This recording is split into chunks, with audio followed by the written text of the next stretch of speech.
नमस्कार, मैं सुमंत कुमार पंडित, राजकीय कृत अधिक लाल झा उच्च विद्यालय खंगड़ा कटरा मुजफ्फरपुर में संगीत शिक्षक के पद पे कार्यरत हूँ। आज मैं इस वीडियो में संगीत की महत्वपूर्ण परिभाषाएं क्वेश्चन आंसर के रूप में लेकर के आया हूं, जो इस तरह से है।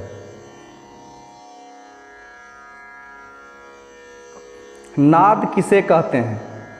वह मधुर ध्वनि जो संगीत में प्रयोग की जाती हो और नियमित तथा स्थिर आंदोलन संख्या वाली होती है, नाद कहलाती है। अर्थात संगीत उपयोगी मधुर ध्वनि को नाद कहते हैं। श्रुति किसे कहते हैं? जिसे हम सुन सकें वही श्रुति है। वह नाद जिसे हम स्पष्ट रूप से सुन सकें, समझ सकें तथा किन्हीं दो नादों का अंतर बता सकें, श्रुति कहलाती है। स्वर किसे कहते हैं?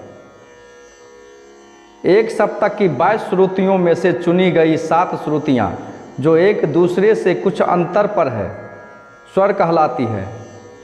श्रुति और स्वर में कोई विशेष अंतर नहीं है, दोनों ही संगीत उपयोगी नाद है, केवल नाम अलग अलग है। शुद्ध स्वर किसे कहते हैं?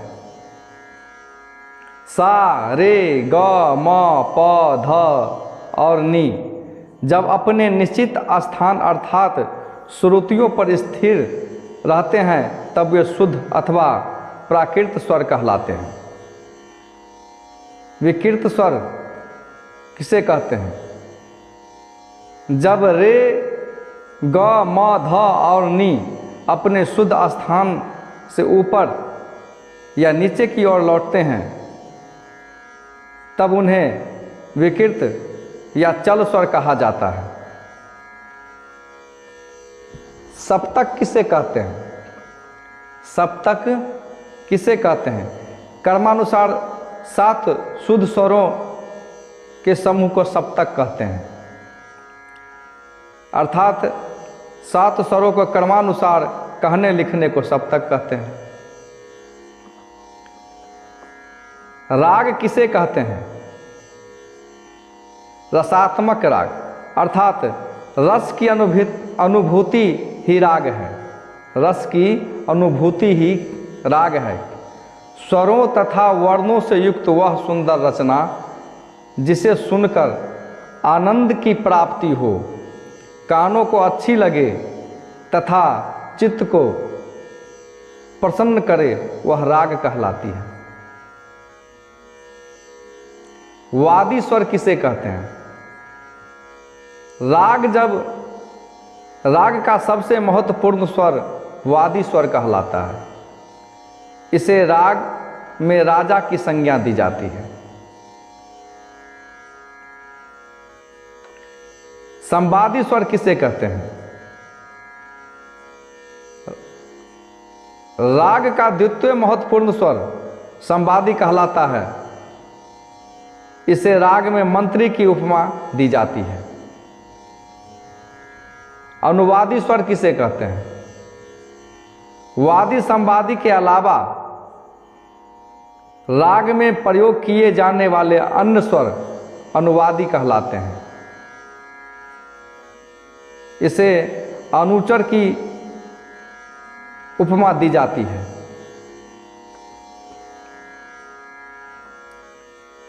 विवादी स्वर किसे कहते हैं? जिस स्वर का प्रयोग राग में न हो उसे विवादी स्वर कहते हैं।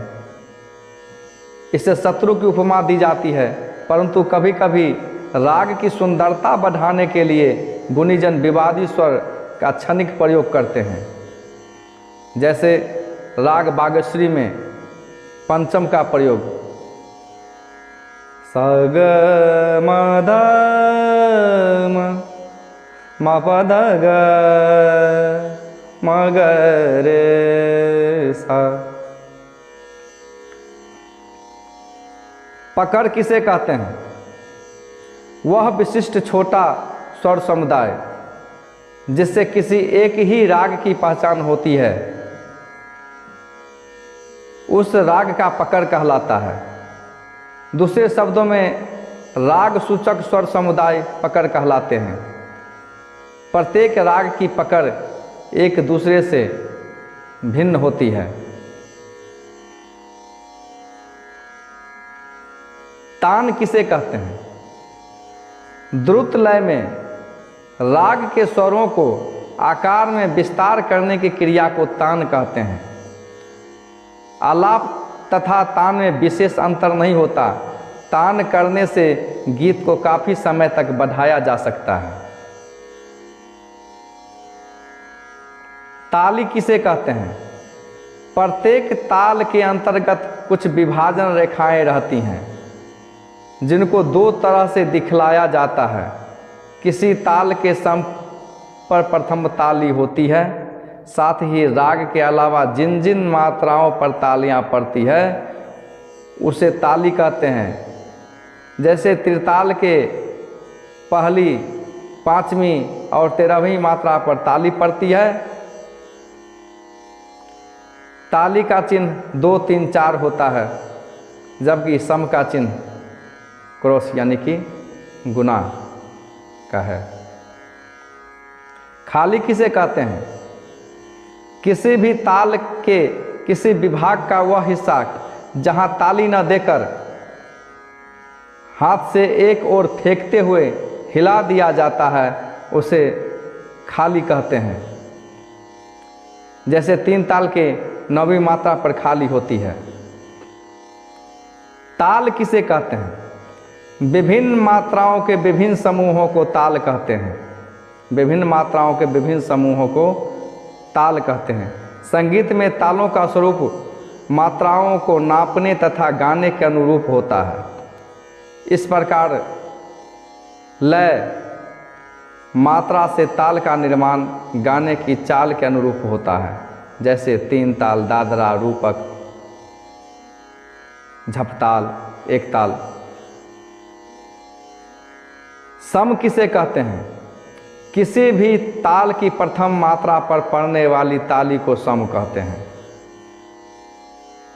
सम का परिभाषित अर्थ है ताल की पहली मात्रा जहां से ताल का ठेका प्रारंभ होता है।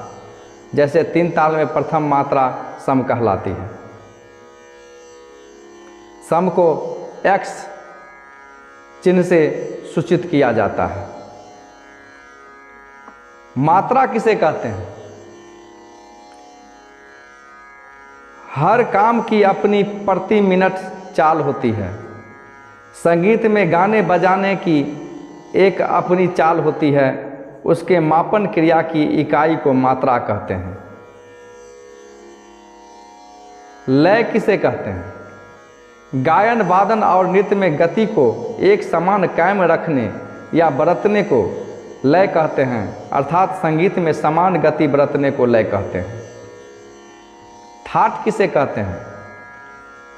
सप्तक के 7 स्वर समूहों को जिन्हें राग उत्पन्न करने की क्षमता हो उसे ठाट कहते हैं।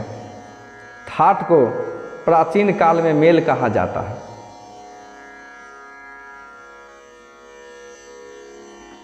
ठाट को प्राचीन काल में मेल कहा जाता था। अलंकार किसे कहते हैं?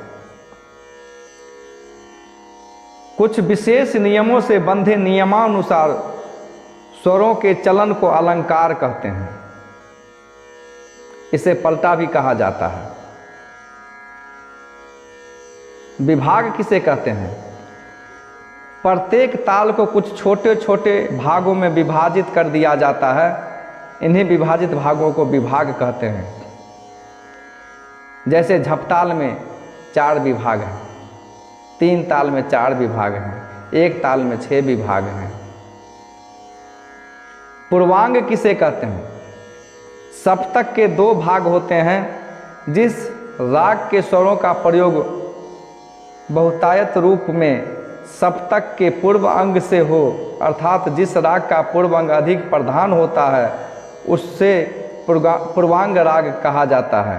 इसका गायन समय दिन के पूर्वांग अर्थात 12 बजे दिन से रात्रि के 12 बजे के अवधि के बीच होता है। इसे स्वर सा से प तक है।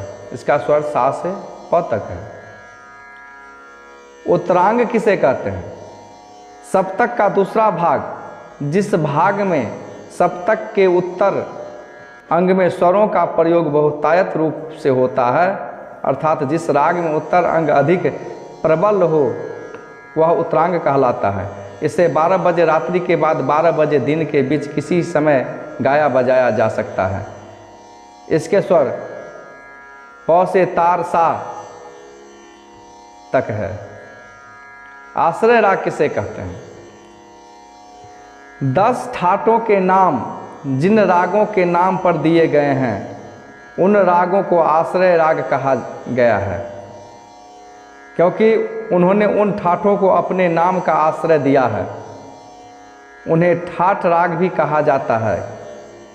उनके नाम हैं बिलावल, भैरव, भैरवी, असावरी, तोरी, कल्याण, खमाज, काफी, पूर्वी तथा मारवा। वर्ण किसे कहते हैं?